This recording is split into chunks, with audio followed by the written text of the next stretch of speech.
नांदणी येथील या मठाची 1300 वर्षाची आख्यायिका आहे.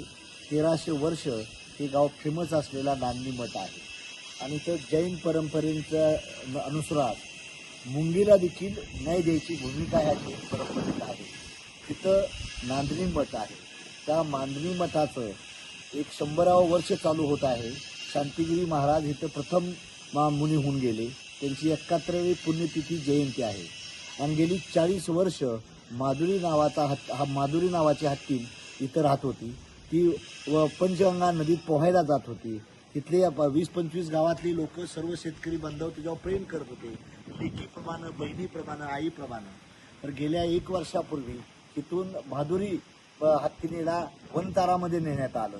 तर कोर्टाच्या निकालानं, हायकोर्टाचा निकाल, सुप्रीम कोर्टाचा निकाल, माधुरीला पुन्हा त्या गावात आणलं पाहिजे नांदणी मठात. त्यासाठी आदरणीय राजू शेट्टीच्या नेतृत्वाखाली 1 दिवसाचं उपवासाचं आंदोलन आलेलं आहे. त्याला मी स्वतः राष्ट्रीय समाज पक्षाचा अध्यक्ष महादेव जानकर, माझा पक्ष ह्या आंदोलनात सहभागी आहे.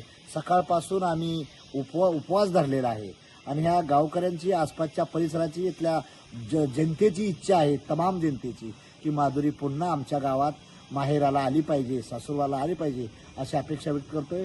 मी वनताराच्या ग्रुपला देखील त्यांनीच त्या माध्यमातून त्यांनी येऊन हे वनताराच्या लोकांनीच माधुरी कशी राहते त्याच्यासाठी बांधण्यासाठी मेडिकल, फर्स्ट एड, फार्मसी, नंतर आपलं मेडिकल सर्व जाणं खाणं व्यवस्थित कसं बांधलेलं आहे.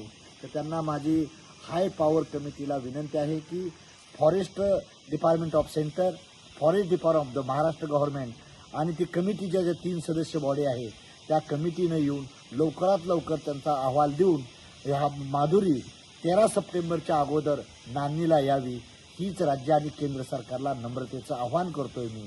आपण मंडळींनी जनतेच्या भावनेशी खेळू नये हे नम्र आवाहन करतो आणि माधुरीला आमच्या पुन्हा गावात आणचाल अशी अपेक्षा व्यक्त करतो. जय हिंद, जय Maharashtra. Police of India news चॅनलला लाईक करा, शेअर करा आणि सबस्क्राईब करा.